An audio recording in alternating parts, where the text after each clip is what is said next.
It's the culmination and the logical extension of a vicious and stupid system. The difference is clear, crystal clear. In Guinea, the young man and the young woman going to medical school understands properly the value system of the country. He and she knows that they are going to school to serve mankind. Thus, whatever knowledge they possess, whatever knowledge they get, will be put to the benefit of men. In America, the student going to school for medicine is going to school to make money. Thus, as soon as he becomes a doctor, he tries to make as much as he can. This backward system must be fought. You must fight against it, and you must struggle for scientific socialism. I thank you.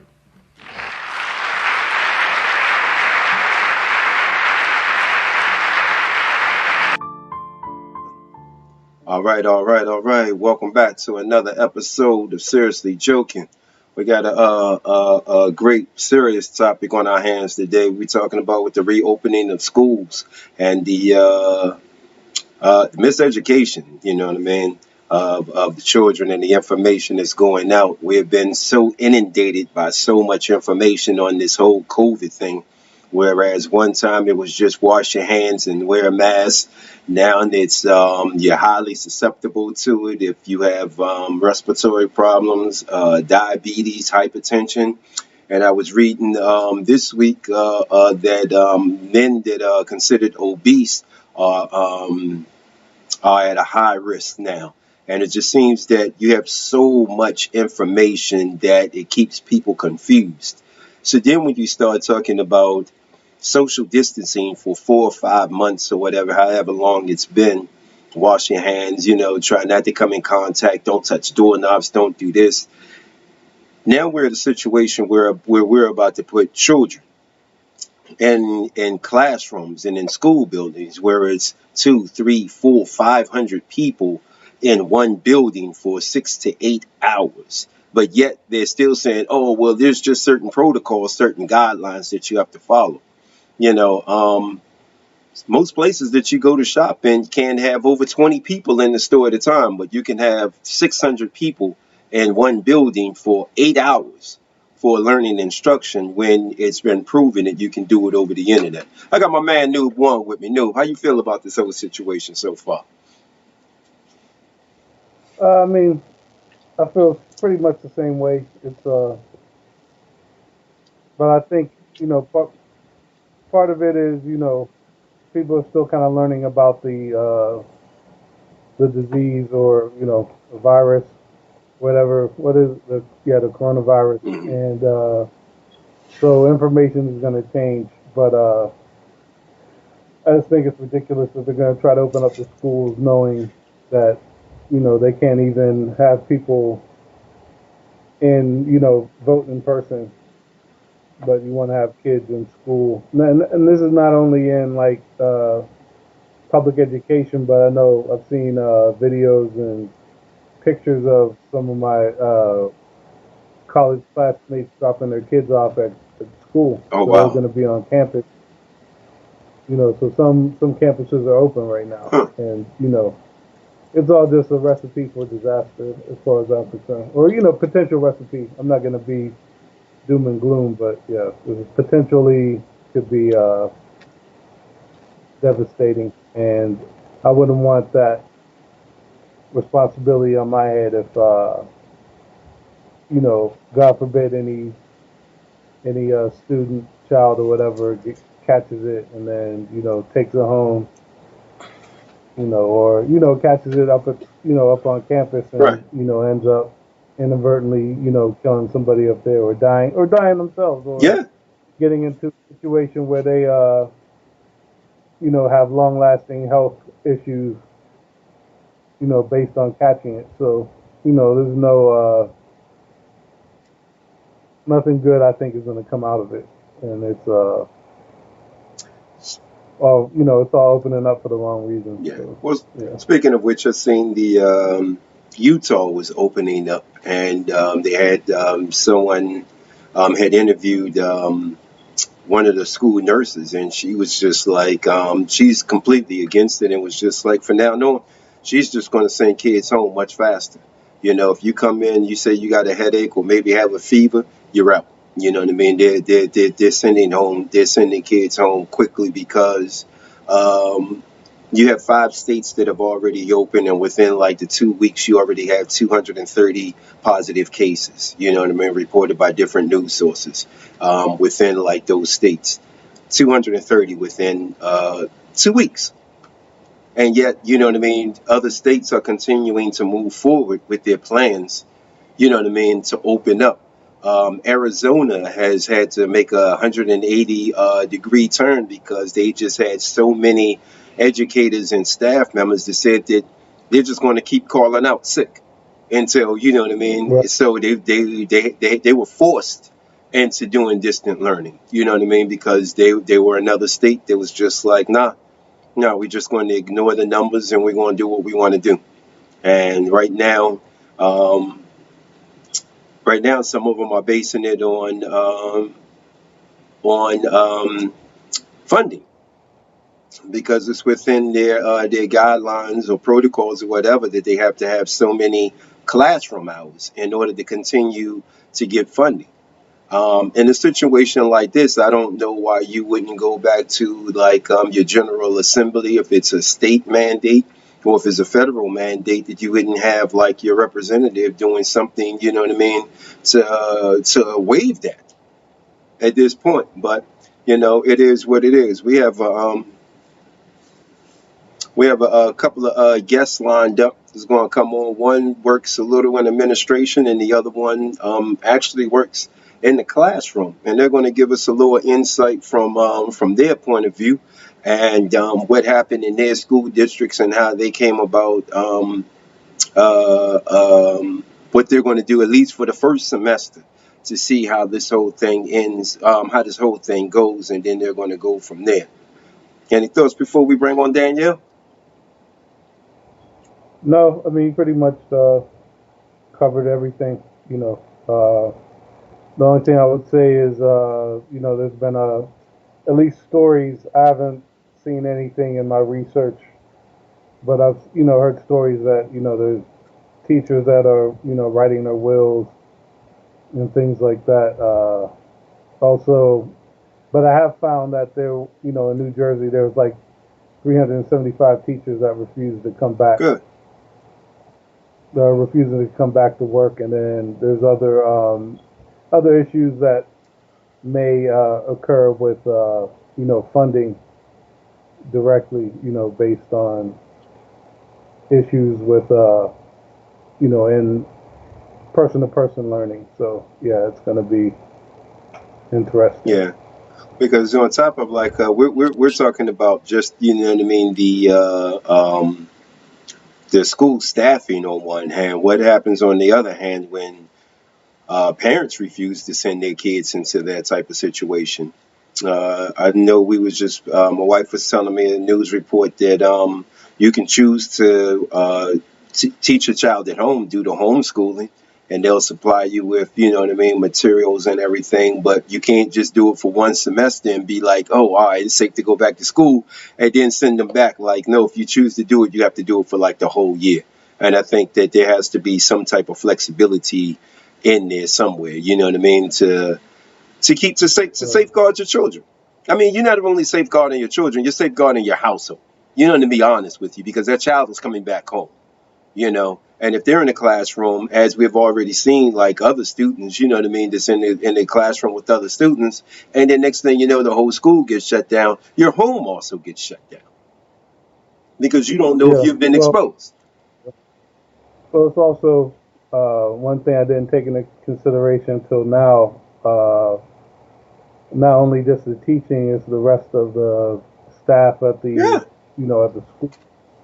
Um, what's going to happen with them? Like what the from the janitors to cafeteria workers, teachers' aides, all these.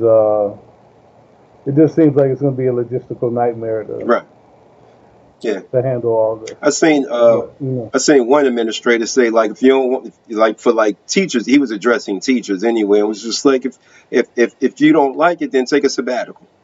And I think that's a very flip, you know what I mean, type of attitude when you're not directly in the school, you're not directly in the classroom. You know what I mean? You sit in your office somewhere else and puts everybody else at risk because you're safe. You're safe where you are.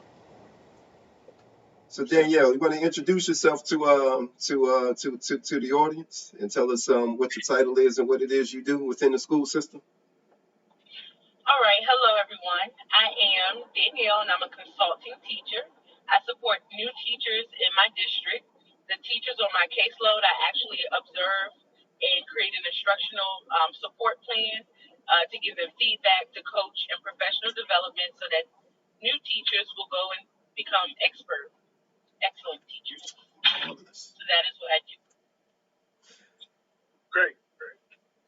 So can you walk us through like what happened? You know what I mean when the governor first decided that he was going to shut down the state and shut down the schools. How much notice were you given to start preparing for like this distant learning? And yeah, just walk us through the whole thing. Well, the initial announcement was very abrupt Hmm. from the governor. So they made a decision, and our district had a quick turnaround. We pretty much created packets for students that were similar to winter break or spring break packets, because at that time, not all students had technology, and we were pretty much home, that first 2 weeks. But during that 2 weeks, our superintendent and her staff did a great job surveying teachers, administrators, and school staff on how we would proceed. And so after that 2 weeks, they came up with a really um, developed plan. They developed a plan for teachers to receive instruction in technology, pretty much how to use Google Classroom, Pear Deck, different types of tech tools, how we would do computer distribution, so the students who don't have access to technology at home could get computers from their local school.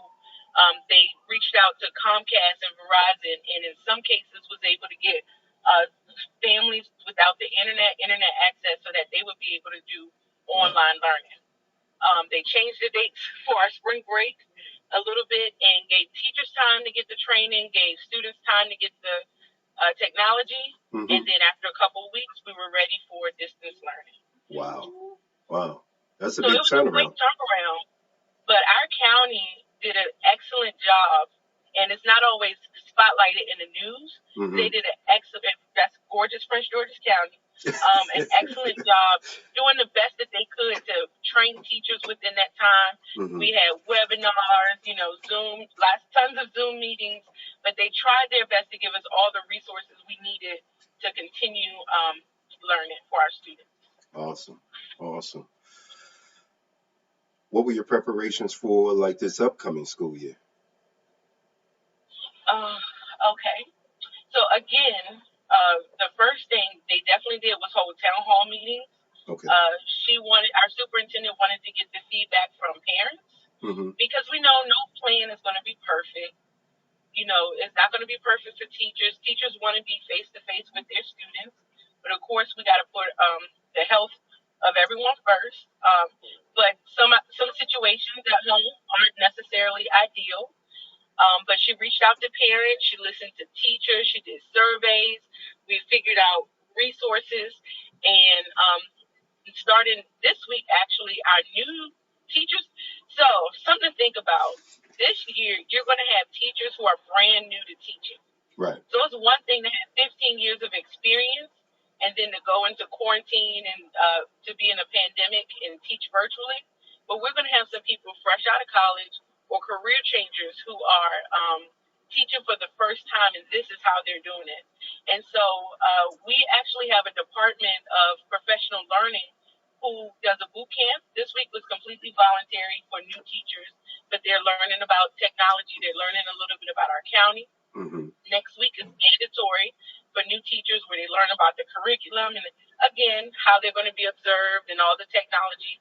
And then the week after that, we will have a professional development plan. Okay.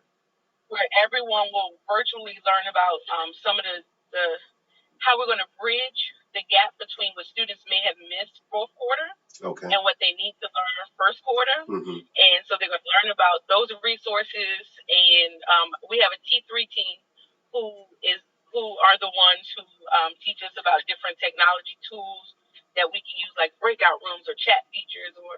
But it's still not perfect, because what do you do if you are in kindergarten learning to read? You know, what if your parent has to work? But you have a young student. It's easy for me with a 13-year-old. I can make sure he's in front of the computer. I can check his work, but I don't have to stand over him. If I had an elementary school student, that would be a little more difficult. So it's not perfect. And then also we do have an elementary school student, but we have two parents who are working from home. Right. So it's not perfect, but I know for a fact, like our superintendent was one of the first to announce that the whole first semester would be virtual learning. Okay. So our teachers at least, we feel safe. Mm-hmm. You know, we feel a little secure, and we know that she's put in our best interest first. You know, so yeah, those are some of the things that she's doing, or our county is doing, to make sure teachers are prepared. Ideally, though, most people agree that I think teachers needed more time back before the students join us virtually to really plan, because there is a learning curve for people who are tech savvy and those who are not. Okay. You need time to adjust and modify your lessons to go in a virtual platform. Mm-hmm. But we'll do the best we can with what we have. All right. And speaking with someone that has a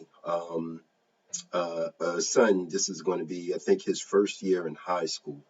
And one of the frustrations that she said that she had was that there were that I guess the lesson would have came across a little better, or he would have been even better prepared if he would have had an actual textbook. Is there some type of technology or things that they're going to be able to tap into online that's going to, I mean, because we're talking about distant learning, something has to replace the textbook so that they can be able to read and follow along and be able to get like the lesson. What is the plan for that, or has that even been addressed? I'm glad you said that, because two things. The first thing is that I need people to remember that just like this is a crisis, for you, it's a crisis for us. Right. So to show a lot of grace to your teachers, because some teachers are going to jump out there and do an amazing job right away, and other teachers are going to need support. So, and then, teachers are human too, so they got issues at home, just like everybody else. So just definitely remember that. That's number one. But with regards to the textbooks, we had already been moving to online textbooks anyway. Oh, beautiful. So, yes. So in our county, students, I think maybe they brought home their math book, so they had a math book at home and one at school.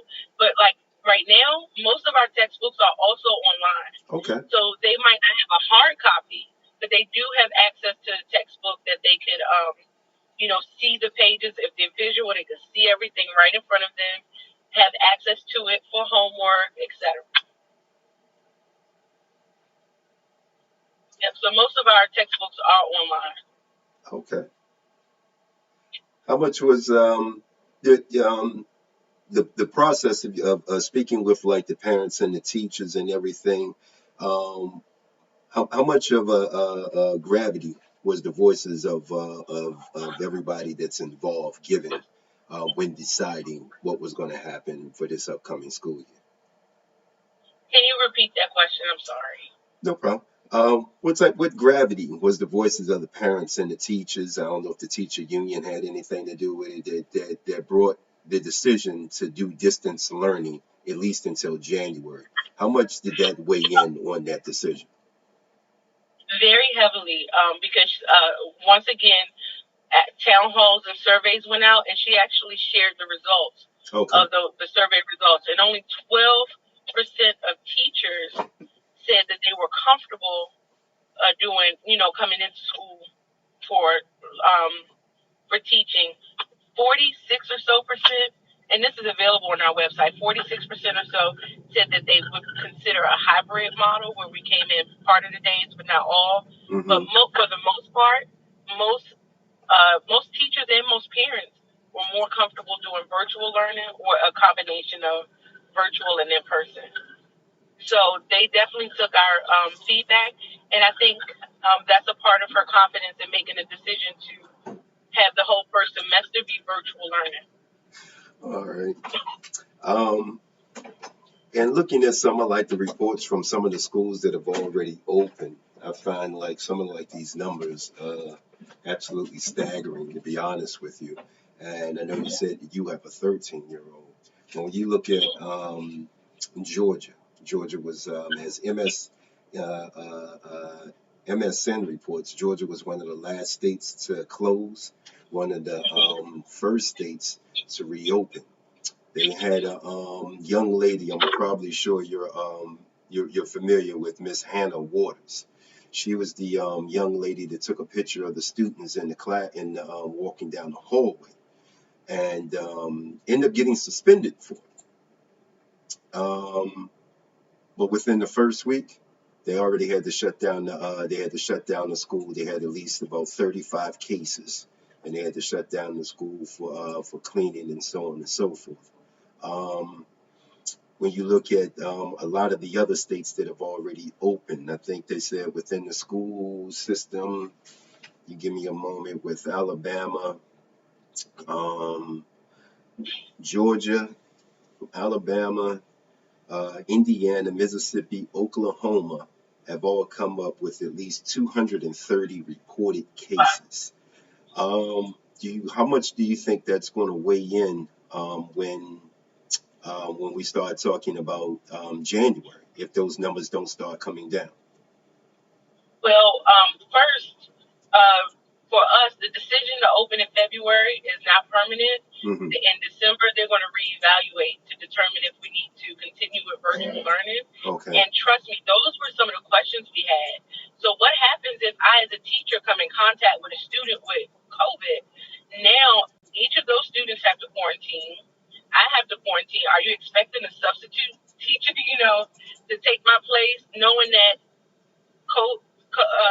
they have been exposed to COVID in that particular classroom?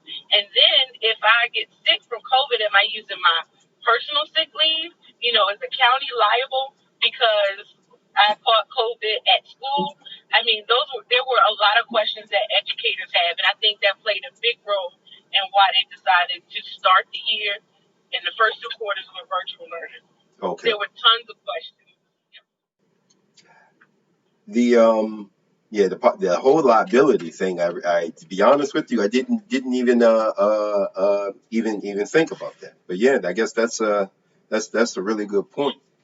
Who's going to be liable for this? Because not only do you have teachers, students, you have administrative workers, you have the cafeteria staff and everything else. I've seen a couple of pictures of some of the classrooms that they had set up with the kids pretty much in like for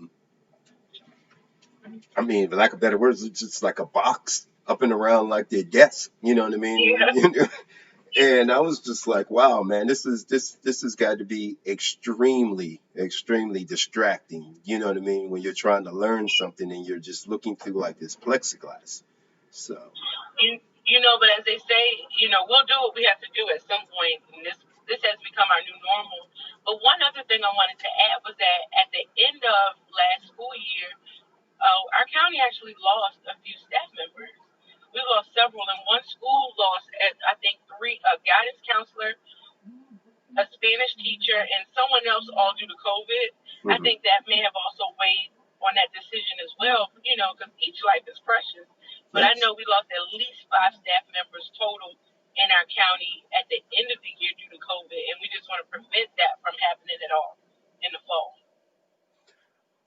How was the decision, like who decided who got computers and the what was Wi-Fi, I believe, hot zones or something? I can't forgive me if I can't get the right terminology. You go into the homes. How was that decision made? I'm not able to answer how hotspots were determined. The Comcast and whatever company companies that use pretty much determine. Okay. And I'm not sure if they use income or anything like that. But as far as computers go, we have some schools that were already one-to-one, meaning that there was one device, whether it was a laptop, a Chromebook, iPad, per student. Mm-hmm. And so what they did was they just redistributed so that every student who requested one, Okay. for the most part, could get one. But for this upcoming school year, what's going to happen is anyone who did not get a device in the spring can Mm-hmm. get one in the fall, and they're going to keep that device until they graduate from high school. Oh, okay. Now, what that's going to look like if you're elementary and you have the same device for 6 to 7 years, I don't know. But at least for this year, it's going to be assigned to that student. Mm-hmm. Of course, they have to return it, but they can hold on to it until they graduate our county. Yeah. I can tell you what it looks like. Because obviously things have changed since I was in high school. But yeah, it looks just like it did when you got like that same textbook from 10 years ago. That your sister, a couple of your other older cousins, maybe your aunt then had. Yeah, it looks just like that. Nah, just joking. But our senator, Paul Sarbanes, in the first COVID relief plan had secured over $200 million for Maryland schools. I'm thinking that probably most of that money went towards technology. I don't know. I just know that he sent me an email telling me, you know what I mean, that he had secured like a lot of money for for Maryland schools for this upcoming school year. Um, my last question is pretty much you would be the perfect person to ask. In looking at what happened in Virginia and speaking with a couple of other parents that I work with, having issues, not with a lot of teachers, but just one here and there, that pretty much came on, logged in, took attendance, was like, this is your lesson, was out. They were very frustrated. They're emailing the guy. Maybe he'll email, but you know what I mean? It's just like, I can answer, he can answer you, like, you may get an answer to your question, but that doesn't necessarily mean it's answering your question, Yes. And he was very short and flip, you know what I mean, to speak casually. Not, because I didn't speak to him, personally. But he just seemed like he was very difficult to get in contact with, very difficult to get answers from as to what, the lesson plan was, what the kids were supposed to be doing, and so on and so forth. What measures, what happened, during the end of like the last semester? How do I want to word this? What measures are being taken for oversight for like these type of teachers? Because apparently, in a lot of places, I'm not saying like in PG County, because I know we have cousins in Virginia, and Virginia was just to the point where they just said, forget it, never mind. This isn't working. What steps are being taken for oversight so that this doesn't continue to happen and, start to fester with other teachers like, oh, that's all you got to do? Just put up a plan and I'm That's out. a great question. Yeah, that's a great question. And I'm going to start with saying that word grace again, because at the end of last year, you know how they say you're building a plane as you were flying it. Mm-hmm. So some people, if you were really comfortable with technology, you did a lot. I would say for our, he was in the 7th grade last year. 4 out of 5 teachers were on top of their game. Okay. One person set up a Zoom, and it was nothing but kids on the Zoom, and the teacher was nowhere to be found. Wow. So, you communicate with that person, but you know that they're trying to figure this out as well, and not everybody's on the same page. But I will say that accountability is crucial, and that's a county to county and a school to school thing. In our county, there's some system, I'm not sure what it's called, but administrators have been trained on it so that they have access to teachers' Google Classroom. Mm-hmm. Ingenuity or something like that, so they can actually our administrators tend to pop in on the Zoom sessions, and of course parents can always email the teachers, email the administrator, the principal or vice principals. But this year, at the end of last year, they suspended all observations, formal observations, for example, because that will count towards the teacher's evaluation at the end of the year. Okay. But for this upcoming year, you know, no, they're being observed, you know, they're being evaluated, and so there is a level of accountability. But honestly, and unfortunately, it's still a school-to-school basis. So if that administrator is holding the teacher accountable, then you'll see a change. Okay. If the administrator is kind of flying by, you know, their opinions as well, then you may not see that change right away. But it's still a learning curve for most people. So just, you know, email the teachers, but be a little bit patient, and then and then you have your support from your school counselors as well. But it's really all about accountability, and I know that there have been measures set up in our county to support teachers first, but also to hold them accountable. Okay. No, you got anything But you want to add? I do want to say that's a frustration thing, though, because we talk a lot about equity now, especially with a lot of things that have been happening in the news. And one concern is, you know, I could have 2 fourth-grade students, and one could have a phenomenal teacher, and another one might have one that, like you said, posts videos, and then you don't hear from them again for the rest of the week.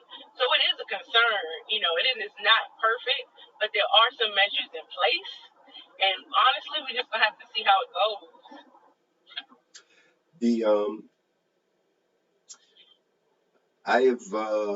Me and Nube were having this conversation last Saturday, and looking at some of like these reports and everything, I've changed my stance a little bit, because I'm gonna be honest, I was going into it like, if it's not going to be any students in the class in the school, I don't see why the teachers can't go.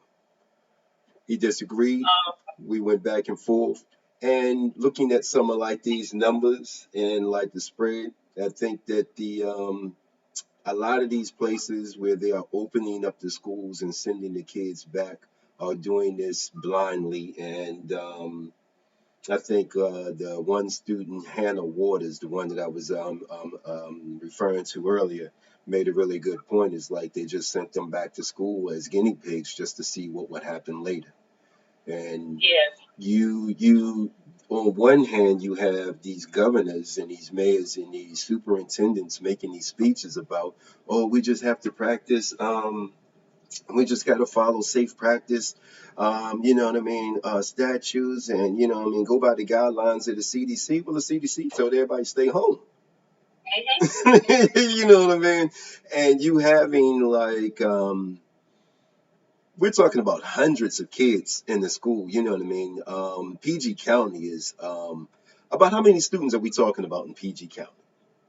Roughly. Well, let's just say, I know we have over 230 something schools, and I know in my old school we had 900 students in one building. Right. So we have a lot, 100,000 maybe. Well, that's what I was thinking, you know what I mean? I don't know, 100,000. And you know, the county is still, you know what I mean, well, they're still building more and more housing, so the numbers are only going to continue to increase. Yes. Like I said, I changed my stance, because at first I was like, I don't see a problem with it. You know what I mean? Like, ain't gonna be any students there. You know what I mean? You should be able to go in, have your classroom. Maybe that'll make the teachers feel a little more comfortable, and so on and so forth. But at the rate that they're going and the way that they're going about it, I don't really think that there's really any concern. When I watched the interview with, I believe it was the superintendent for Virginia, and the reporter flat out asked him, what are you going to do with your children? You got school-age children. Are you going to send them to school? And his response was like, oh, well, you know, we're going to talk about that tonight at dinner. Come on, man. Stop. You exactly. You have already seen the numbers. You've already been in meetings with the school board, with parents, with the teachers. You already know what it is. You know what I mean? You already know what you're going to do with your kids. You know what I mean? Now, my wife is going to stay at home, and we're going to homeschool from here on out. Or we got a private school where it's only like 10 kids in a classroom, blah, blah, blah.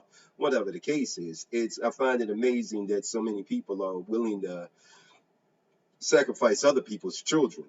Other people. And see, we need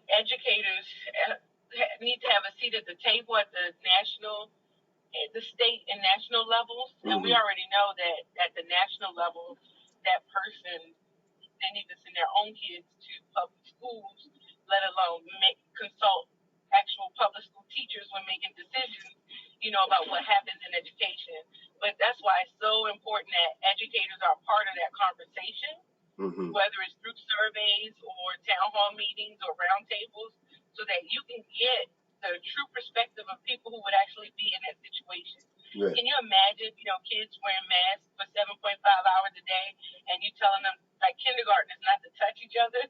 Yeah. Like, sometimes we look at whether it's the CDC guidelines or any other guidelines, we'll look at them and say, this person's obviously not a teacher.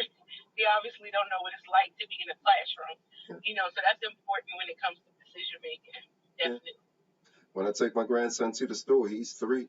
We're only in the store for like 15, 20 minutes, and he didn't already took the mask off like about 4 or 5 times. He got me Saturday. This dude took it off and stuffed it down his shirt. I'm looking around. I'm thinking he'd have dropped it on the floor. I'm like, oh, come on, man. What did you do with this thing? He's like, oh, it's in my shirt, Papa. I'm like, man, what are you doing? Yeah, man. So, yeah, I can only imagine, especially like, the older kids, but the younger ones, when you start talking about the attention span and everything else, and they have to sit there with a mask on, sitting behind like the plexiglass and everything else, I think this is going to be very interesting. But, my deeper views, is that this just goes, further towards the erosion of a public school system. But that's the issue for another day. And I do want to say we do have the option. Teachers in our county, if they chose to, can work from their classrooms if they choose to. Okay. I think they said it would be optional. So, because some teachers have kids too. So in some cases they may choose, to work from home, so they can make sure their kids are learning too. And my prayer, because I don't know what else to offer, are for like essential workers and people who don't have the privilege of working from home. If they have children and they may not have another caregiver to watch their kids, especially if they're younger. Right. That is a big concern. And then our students who have autism or special needs, and they really need that hands-on support. So we don't have it all figured out yet, but I don't want to be a guinea pig. So, I'm happy that we're definitely doing the virtual learning thing first. All right. Anything you want to add, Nube? No, I was actually going to ask about special needs provision, and she already mentioned it. So, yeah, perfect. And I don't have the answer to that yet. I think that's something that they're still figuring out. Right. Okay, great. All right. I learned a lot, so yeah, this is a great. Appreciate you taking the time to come and speak. This is great. No problem. Thank you for reaching out. All right. Well, Danielle, hope you have a wonderful distant first semester, and then we'll see how it go. Maybe we'll do this again. You said when is it in? Like January, February, something like that? Yeah, the end of the first quarter's mid or the end of January. Okay. So after that, I think maybe January 31st, whatever the last full week of January is. But in December, they should be making a decision for what we'll do for third quarter. Okay. Quarter. All right. Yeah. I wish you the best of luck. Let's go, gorgeous Prince George's. Shout out to the Heights and nobody else. All right. All right. Thanks, Danielle. You're welcome. You guys have a good day, and thank you, for considering the educator's perspective. Absolutely. Thank you. Bye-bye. All right. So we're going to switch gears real fast, and what we're going to do is we're going to show you a pre-recorded interview with the actual educator, Laura, who actually is who teaches in the classroom, and we're going to get like her opinion and see how everything went in her district and how they set up whatever it is that they're going to do for like the for the next school year. Good. Can you walk us through like your last day in school, and how that came about. Did you get like a call to the principal's office and like, hey, pack your No, stuff. We can't let you back in the building tomorrow. What happened? no. The last day, I don't even know what that was. March 13th, March 16th, something in there. Yeah. I teach in a high school. Teach ninth graders. I teach juniors. I'm an English teacher. And our last day, the day before, there was a lot of talk. There was a lot of talk about, the pandemic and things that were happening. And I remember people were starting to talk about toilet paper and how toilet paper was not in stores. Yeah. Like, what?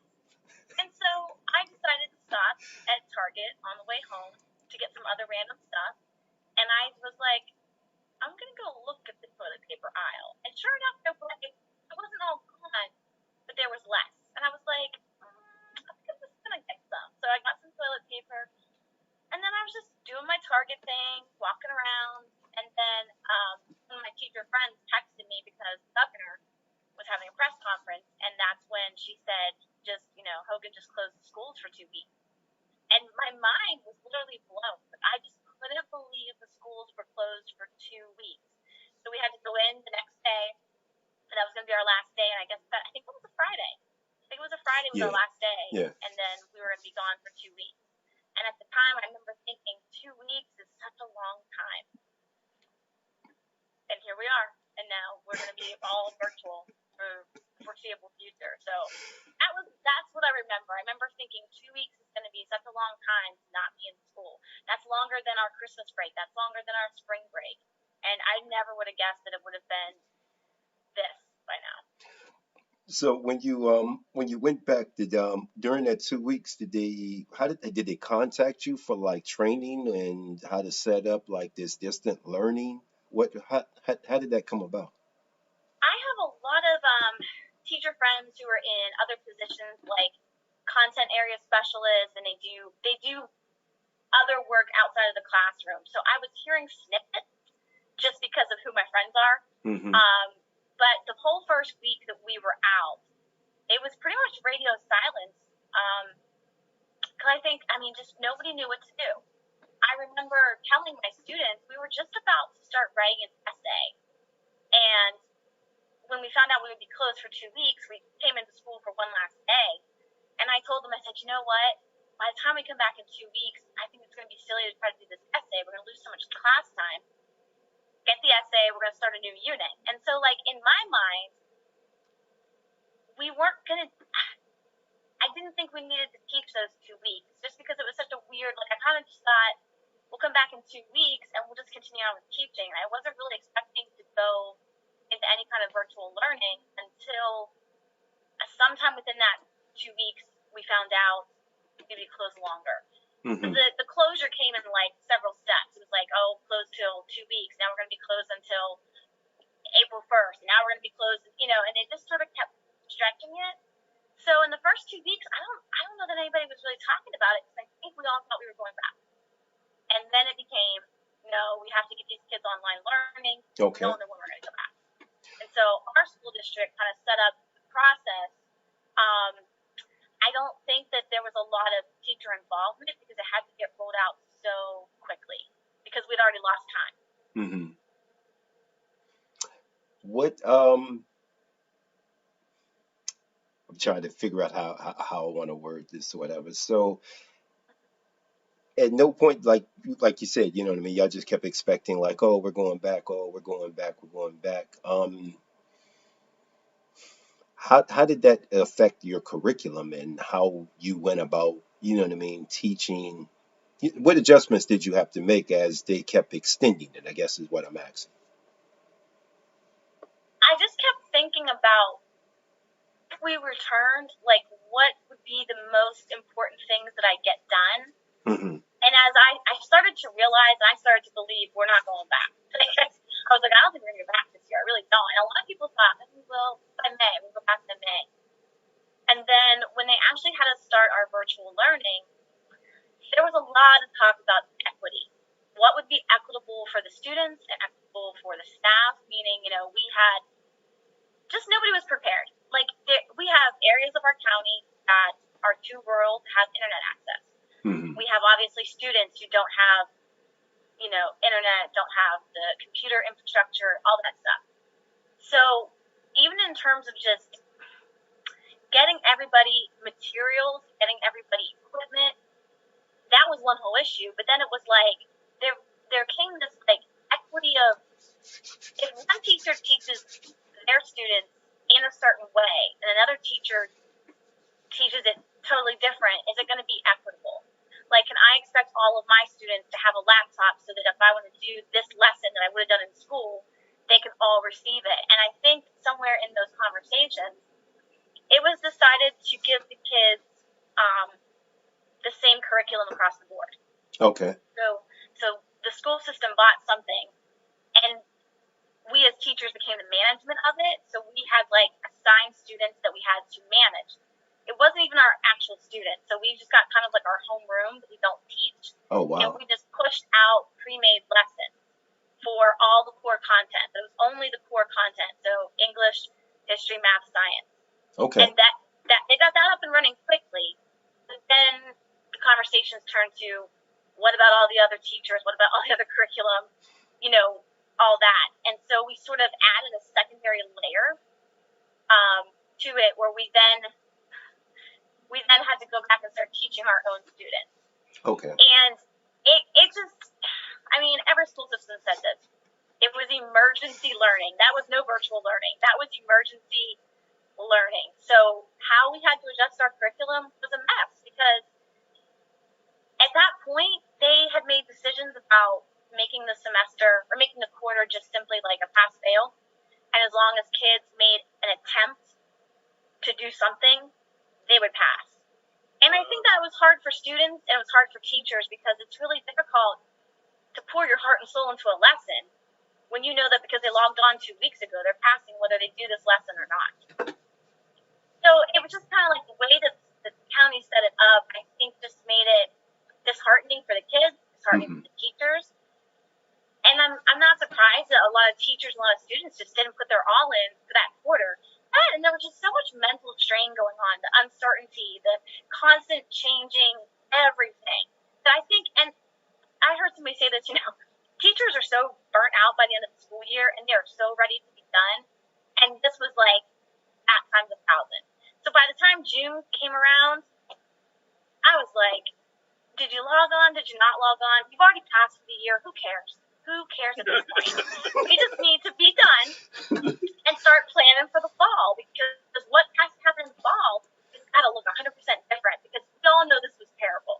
And I don't think it's a good thing to I think you learn from what happened in the spring, but I think what happened is so many people took that and made a lot of judgments about how it's going to go in the fall, when really I think most good schools, most good teachers are trying to change that perception completely, because it was awful. It really was.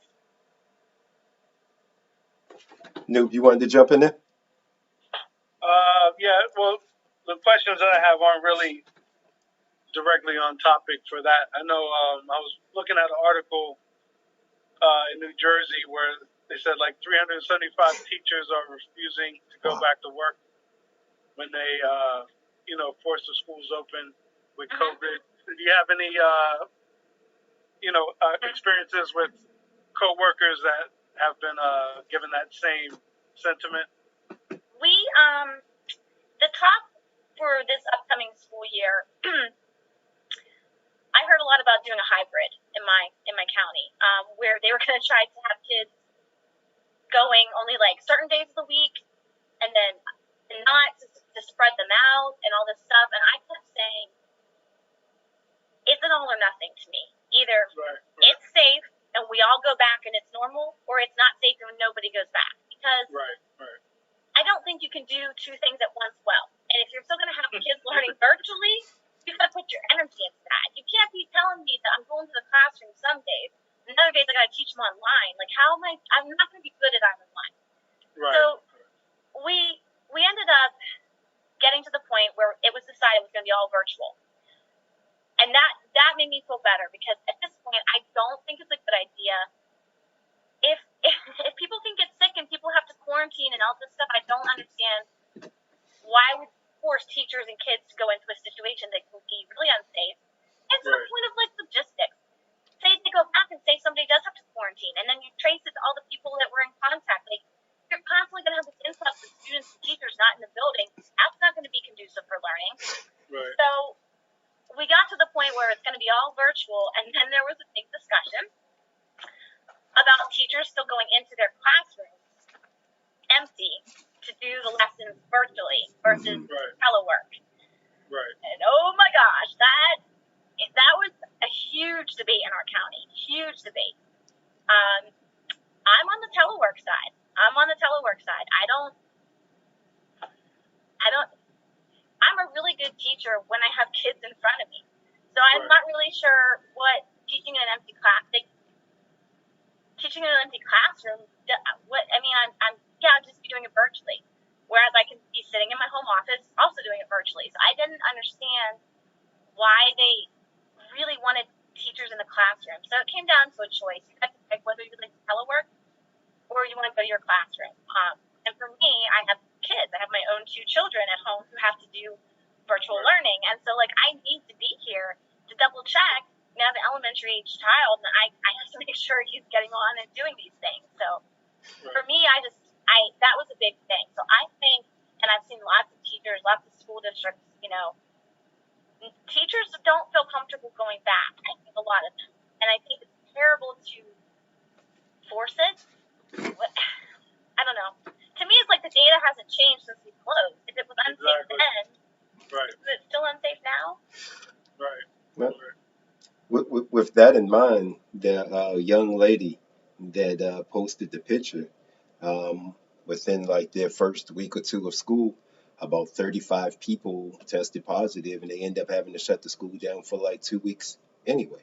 And it was just like, then, to me, if you're going to end up, you know what I mean, get to a certain number and you have to shut the school down, then there's no point in even opening it, just go ahead and continue to do what you're doing. And I think that some of these states have wasted a lot of time in not preparing to to be able to go online, because they have like this, for whatever reason, they have this forced mandate that you have to be in the classroom. And I don't understand it, because I just find it, me personally, I just find it ridiculous that you have these governors and you have these superintendents talking about following safe guidelines, yet you're shoving 30, whatever students into a classroom. You have hundreds of kids in a hallway when the classes change, especially when we're talking about high school and middle school. It's not like elementary school where everybody stays in their own classroom.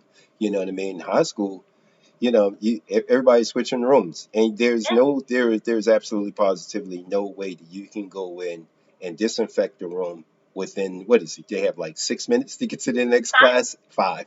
Okay, I tried to give them an extra 60.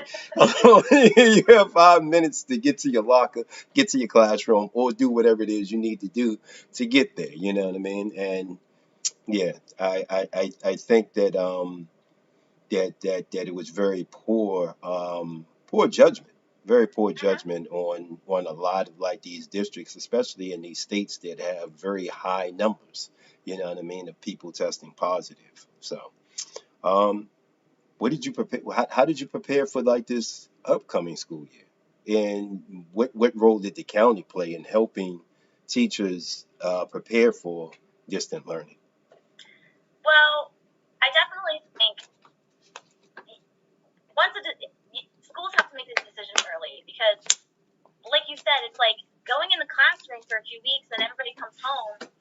I'm sure those teachers aren't going to be prepared to do anything virtual, because you've been doing it in person and it's very different.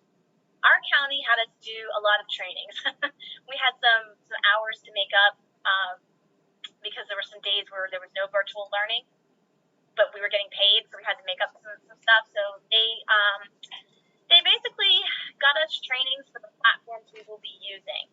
And there's lots of additional trainings that you can take. And the way that it works in my county is teachers go back to school 1 week before the students. That whole week is all going to be virtual, but we will be doing sessions. I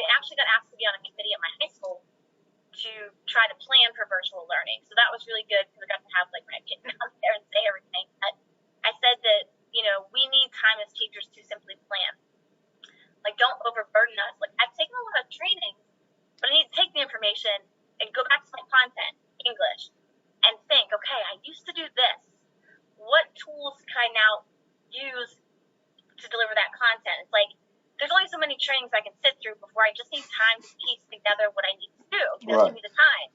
So the way my school's gonna do it is we get like the afternoon or the morning is like individual planning, or you can do Zoom calls with people that you work with, or whatever you want to do. Just like if you were in your room at school and you had no more meetings that day, you sat there and you planned. And then they're going to offer a bunch of professional development on a variety of topics. They asked me to lead one because I'm going to lead a topic about creating classroom culture while teaching the technology. Like, these kids have to learn how to use Microsoft Teams. They have to learn how to use this thing that we're using called Synergy. They have to learn how to use Zoom. And so I want to do a session on teaching the tech, but I want to teach it while I try to make kids have a class culture, get to know each other, because I can't have engagement unless we have relationships, and there's this literal barrier of the screen. So I got to figure out. So I've been working with another teacher, and we're trying to figure out ways to get kids connected, do breakout rooms, do group chats, do group things, see each other, do fun activities. But while we're doing that, teaching the tech that we'll need. So by the time I get some actual content, we have procedures, we know what's going on. And so our school, I think we're just a lot of professional development, lots of sessions about everything. Okay. Nube, you want to jump in there? No, that was pretty much the main question I had. Definitely eye-opening, and I think it kind of gives me a better perspective on what some of the teachers' issues may be, some of the barriers they may have, and then kind of figuring out, creative ways to create, meaningful engagement. So I had a, go ahead. Oh, I was going to say, I think a lot has changed too, because in the spring, we actually didn't do any live sessions because there were some security issues with Zoom. Right. And so we were told, don't do anything live. And so all we were doing was sending out assignments, which, I mean, that's not very engaging. I knew it, they knew it. So this year, we have created virtual expectations for the students, and we also have virtual expectations for the teachers. And the way that they're going to do it is, we actually have to teach 4 classes a day, and you have to teach, well, the students take 4 classes a day. I, as a teacher, teach 3, and then I have a planning period. We have to teach a live session for 60 minutes, and then follow up with a 30-minute not live session where they can go on and continue to work on their assignments or ask us for help, like via just messaging and stuff. So now we are required to actually do live stuff, and they got Zoom in a secured way. So I think that's going to change the face of teaching altogether, because before, teachers could just sort of post an assignment, kids would do it, 10 minutes, you're done. But now I have to get up, and my start time is 8:05, and I teach online unless I have a planning period and we have a lunch break and stuff. But I'll be teaching live every day. We're doing live teaching Monday, Tuesday, and Thursday, Friday, and then Wednesday is offline for more professional development planning. Okay. Will you be wearing a mask? What? I'm not wearing masks. We might do some first day of school photos out with our little signs. I would hold up my sign, have the kids hold up theirs, and we're trying to come to do a mask sign because I feel like it's just indicative of our time. But I'm not excited because, I was really sad in the spring because I had grown to know my students really well. We were a very close-knit group. And then they were just, gone. I was online with them, but I didn't see them again. We had some chat, but I never saw them again. And so I'm kind of excited for in the fall to literally see my kids. We're going to ask kids to keep their faces on the video. I don't think we can mandate they have to. Another equity thing, if kids don't want to show their backgrounds, their rooms, their houses, whatever. But we're going to try to make it something we would like to happen. So, I told both of my own children, put your video on. Your teacher doesn't know you; they need to see who you are. Big difference.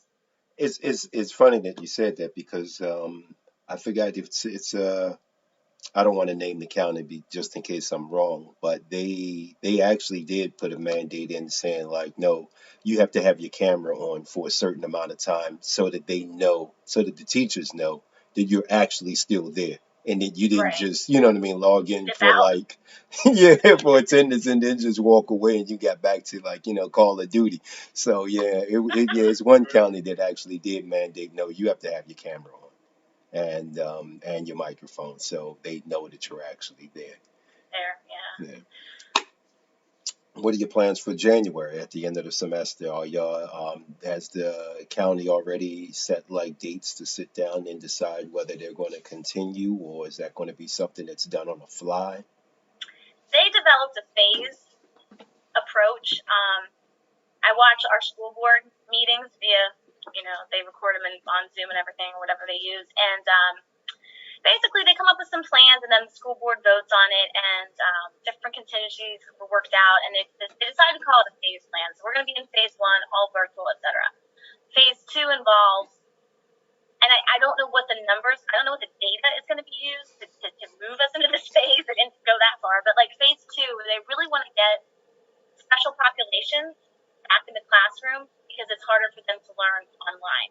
Okay. Kids with IEPs, kids with 504s, English language, second language, English as a second language learners, homeless students. So once it's deemed okay, they want to allow them to come back in the classroom. And then I don't know how that's going to work though, because somebody's got to go teach. I don't know how that's going to go. And then after that, phase 3 is it's safe for everybody to go back. They have no timeline for any of that. I think we're going to be definitely virtual the entire first semester.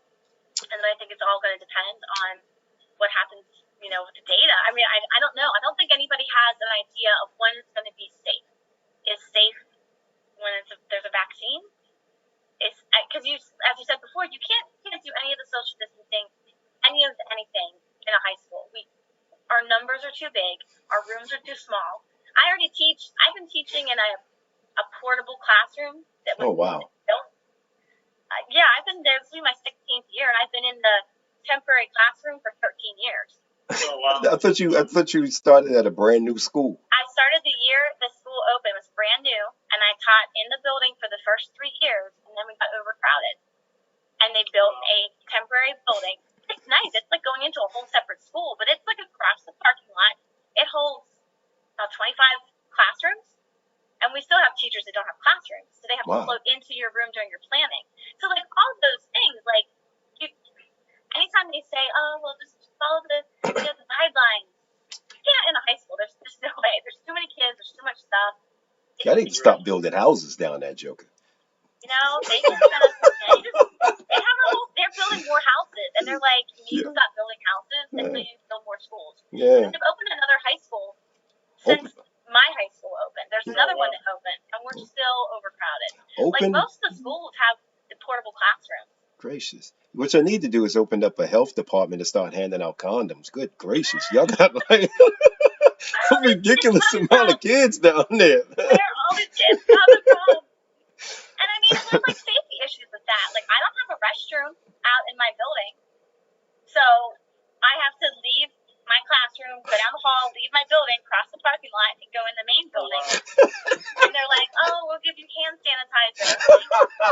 I know, but and we have passes for security. Like, there's just so many logistical things that you can't overcome just by saying separate them, only bring in 5 kids at a time. That's not real. So I don't know. So I'm gonna go past there in these next coming weeks and see if they done built you an outhouse for like this upcoming school year. That's crazy. And when they were asking us whether we wanted to telework or be in the classroom, I was like, my bathroom's like 5 steps right there. Right around the corner. Like, trainer, I have no commute. I can actually use the bathroom and wash my little things like that when they get into this thing about, well, teachers need to be in the classroom teaching, I'm like, I'm not a classroom and talk to me. I'm not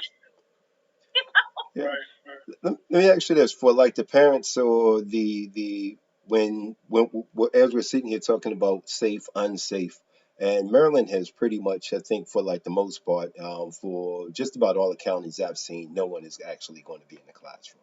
And I could be wrong, but for like the most part, At least, you know what I mean, that I've seen, like PG, Montgomery, Howard, Baltimore, St. Mary's, all of them, you know what I mean? They're all decided no one's going to be in the classroom. Yet, they're Yes. still having sports.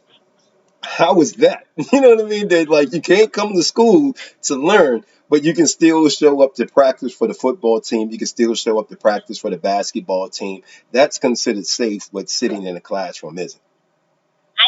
I know that our fall sports were doing their conditioning, Yeah. and we got a letter saying it's canceled as of right now because one of the players tested positive for COVID, Okay. and they could no longer do it. And I haven't heard of our sports teams picking back up, so I don't know what that decision is going to be. I mean, that's my whole thing. I don't think it's safe to be in the bus, to be on the field, to be in the school. That's my all or nothing. Either it's safe or it's not. I don't feel like, well, it's safe to have a soccer practice. Like, why is it safe to have a soccer practice? Aren't they going to be around each other? I mean, I don't understand it. So to me, I can't imagine why we'd be doing sports. But that's above my pay grade, I guess. Yeah, because my one coworker, her son plays football, and I'm like, well, I'm just like, oh, so what is he going to do? You know what I mean? Since there's no football, she's like, what are you talking about? They're practicing. I'm like, God, they're what? She's like, yeah, they're doing all their conditioning now, and I think they start practicing like another week or two or something or whatever. And I'm like, huh? So you can't go to school. You can go to school to practice, but you can't go to school to learn. I was like, okay, I guess I that's don't. sports To in me, that's America. illogical. Yeah, that seems really illogical. Yeah. I teach argumentative writing, so to me, that's I don't know how I choose not to write that argument. That's you're not. No, there's no logic there to me. But Yeah. All right. Any other questions, Newt? Nope, not right, not at the moment. All right. We'd like to thank you so much for joining us on Seriously Joking. Thank you so much for your time and your candor. We appreciate it. And maybe by the end of the school year, maybe next year, we might be sitting down doing this again. Depending on the situation and what they decide to do. fingers crossed, we're going back to the building. It's gonna be safe. Yeah. Secure is coming. Yeah, wash your hands. All right. Well, thank you guys. I appreciate it. Thank Thank you. you.